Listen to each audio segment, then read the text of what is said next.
cómo fue el origen de los derechos humanos y su evolución, viéndolo de una perspectiva desde el derecho natural, la escuela racionalista y el derecho subjetivo. Bueno, hay que tener en cuenta y para iniciar, hay que tener claro que la Declaración Universal de los Derechos Humanos fue adoptada por la Asamblea General de la ONU, Organización de las Naciones Unidas, el 10 de diciembre de 1948. Fue resultado de la experiencia de la Segunda Guerra Mundial. Después de la Segunda Guerra Mundial y la creación de las Naciones Unidas, la comunidad internacional se comprometió a no permitir nunca más atrocidades como las que pues estaban sucediendo en ese momento y en el conflicto. Todos los líderes del mundo decidieron complementar la Carta de las Naciones Unidas con una hoja de ruta para garantizar pues los derechos de todas las personas en cualquier lugar y en todo momento. Un momento que pues fue considerable y que más tarde se convertiría pues en la Declaración Universal de los Derechos Humanos, fue examinado en la primera sesión de la Asamblea General del año 1946. La Comisión, en su primer periodo de sesiones, celebrado pues a principios del año 1947, autorizó a sus miembros a formular lo que denominó un anteproyecto de Carta Internacional de Derechos Humanos. Posteriormente, pues a ello o a esto, esta labor fue asumida oficialmente por un comité de redacción integrado por miembros de la comisión procedente de 8 estados que fueron elegidos pues teniendo en cuenta debidamente en cuanto pues a una distribución geográfica. Y algo que me parece muy importante recalcar es que la Comisión de Derechos Humanos estaba integrada por 18 miembros de diversas formaciones políticas, culturales, religiosas, entre otras. Bueno, habían muchas personas en ese tiempo pues conformando esta comisión. Una de ellas fue la viuda del presidente estadounidense Franklin Roosevelt.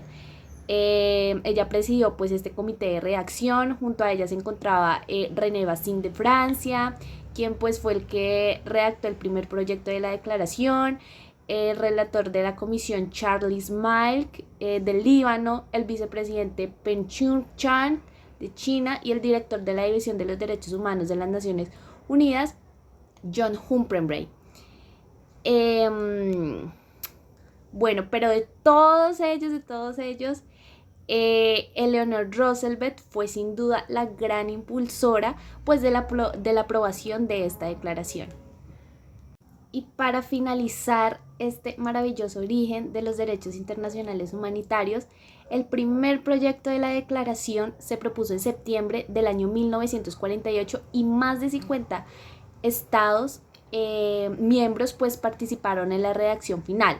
En su resolución 217A, el 10 de diciembre de 1948, la Asamblea General reunida pues en París aprobó la Declaración Universal de los Derechos Humanos. 8 naciones se abstuvieron de votar, pero ninguna votó en contra. Así que hay que reconocer una persona en especial y es Hernán Santa Cruz de Chile, miembro de la subcomisión de redacción. Fue alguien pues muy importante que se destacó en ese momento por ello.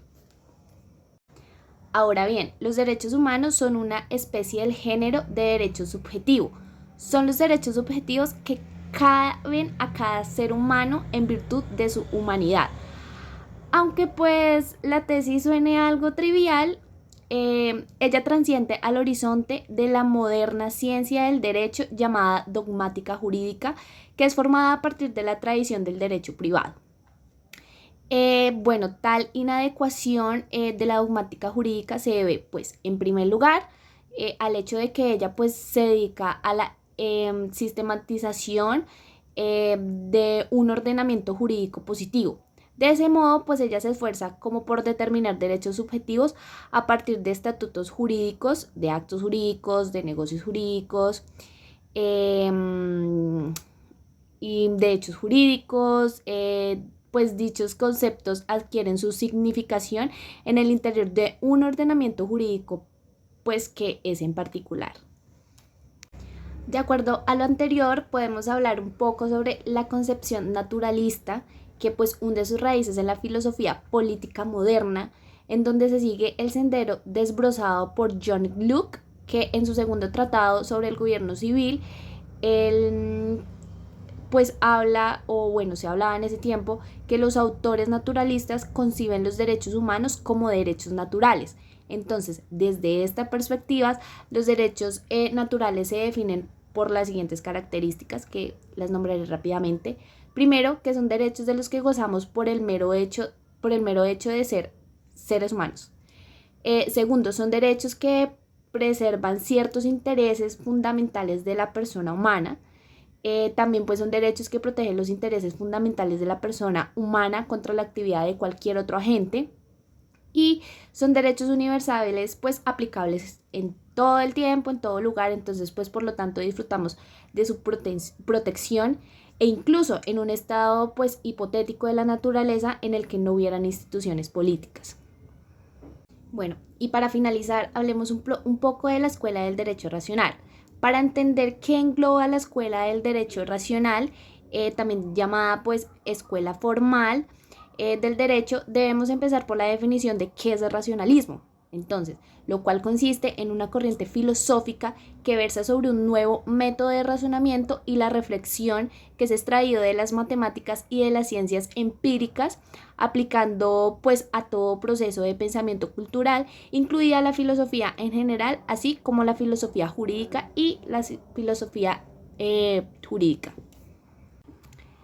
No cabe duda que nunca, como en nuestra época, se ha hablado tanto de los derechos humanos. Sin embargo, y contradictoriamente, en muchas ocasiones la confusión de voces y discursos sobre los derechos humanos juegan en contra de su eficacia. Uno de los principales enemigos de la defensa de los derechos humanos es la falta de claridad conceptual.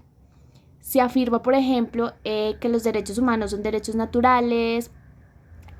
Otros sostienen que los derechos humanos son derechos morales, universales, absolutos, y algunos conciben exclusivamente como libertades básicas que ponen límite al poder estatal. Otros consideran que los derechos humanos hay que creer en ellos como brujas o como unicornios. Entonces, pues es básicamente eso, la relación que tienen los derechos humanos con la escuela racionalista, con racionalizar todo el tema de los derechos humanos. Así que para ya finalizar todo, una conclusión que yo saco, y es que los derechos humanos son fundamentales para la vida, pues es que estos nos garantizan a todos la dignidad como persona, que sea respetada, poder vivir de manera correcta y como todos los seres humanos se lo merecen, pero que para que se cumplan estos derechos es necesario conocerlos y ante una injusticia pedir ayuda para hacerlos valer, de lo contrario no servirá de nada. Los derechos son ideales para poder vivir como seres humanos de plena libertad. Todos los seres humanos merecen la oportunidad de lograr el crecimiento y desarrollo de sus capacidades y más allá de sus necesidades básicas. Así que, más que todo, este video no es para que nos informemos, sino para reflexionar y para tener en cuenta que todos tenemos y merecemos que nuestros derechos fundamentales sean totalmente respetados.